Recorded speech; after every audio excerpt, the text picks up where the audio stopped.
Today there is a lot of news from the Avdiivka direction. Here Russians are attempting to breach the newly formed Ukrainian defense line and cross the Durna River. After the fall of Avdiivka, the Ukrainian city of Pokrovsk became the next main stronghold of Ukrainian forces in this direction.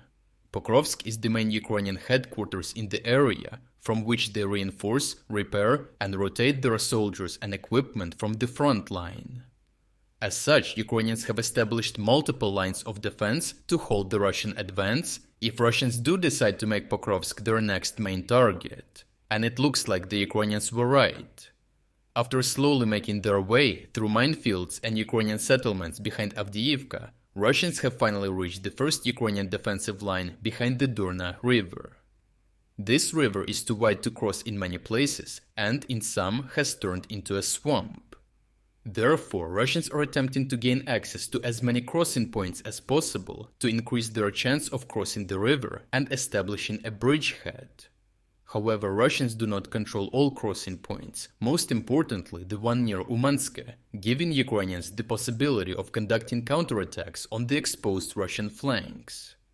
Geolocated footage confirms that Ukrainians launched multiple successful counterattacks on the Russian flanks near Tonenke, drone strikes on Russian armor stationed near the settlement, and on Russian positions in the town itself. These attacks forced Russians to take immediate action to prevent a possible collapse of their new offensive, as Russians launched a massive wave of attacks on the fields in front of Umanske. The Institute for the Study of War noted that these waves of battalion-sized assaults are the largest we have seen since Russian forces began their campaign to seize Avdiivka in late October of last year. On the first day, Russians launched 3 waves of mechanized assaults. Russians launched their first wave early in the morning and attempted to cover their advance with smoke shells shot from their artillery. Unfortunately for the Russians, they were assaulting positions manned by the Ukrainian 25th Airborne Brigade, who had received training from Western allies and were equipped with modern weaponry. As such, the Russian assault was swiftly dealt with. The first Russian tanks were destroyed by Ukrainian T-80 tanks, and the Russian attack quickly dissolved into chaos as the rest were cleaned up by artillery, drones, and further tank fire. Later in the day, Russians launched second and third waves, each consisting of 4 armored vehicles. During these attacks, Ukrainians also utilized Western-made Javelin anti-tank missiles, in addition to the already present Ukrainian tanks, artillery, and drones. Despite losing such a large amount of armored vehicles and infantry in them, Russians still managed to cross multiple fields and take up positions in the tree lines. However, Ukrainians did not intend to simply allow Russians to establish a permanent hold here and conducted multiple swift counterattacks.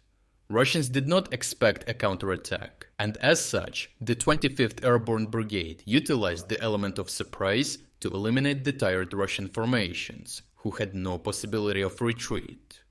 All Russian armored vehicles were either destroyed or pulled back shortly after dropping off the infantry in order not to meet the same fate. As a result, the Russians were pushed back to square one. A Ukrainian soldier active in the area stated that Russians committed over 36 tanks and 12 infantry fighting vehicles to their first day of assaults alone. Counting only the number of verified geolocated Russian equipment losses, Russians lost over a third of their armored vehicles, 12 tanks, and 8 infantry fighting vehicles in just one day. A Russian Storm Z officer stated that they suffered from a lack of artillery and air support as the assault went on, which resulted in significant losses. The Russian officer also stated that Russian forces could ultimately overload the Ukrainian defenses if only they could send forward more waves of armored assaults. After the series of failed assaults, Russian aviation conducted an airstrike with Fab-250 bombs on the Ukrainian dam and crossing point in the town of Umanske. At first glance, the Russian strike seemed successful as the road over the river was destroyed, cutting off the Ukrainian crossing point to the north. However, we can see that the Ukrainian bridge to the south is still operational, including the larger crossing to the west, which is too large to be taken out by a single airstrike. Shortly thereafter, Russians renewed their assaults in this direction. Russian forces also adapted to the Ukrainian drones. A Ukrainian military observer stated that during one assault, Russians had equipped their leading tank with new electronic warfare systems, which sever a drone operator's connection to their drone, leading it to miss the target completely or crash into the ground. Ukrainians could only defeat this tank after calling in a new variant of fixed-wing drone, with a thermal targeting system built in. Such targeting systems allow the drone to steer itself into the target, circumventing the Russian electronic warfare, as it does not need a connection to the operator to score a hit.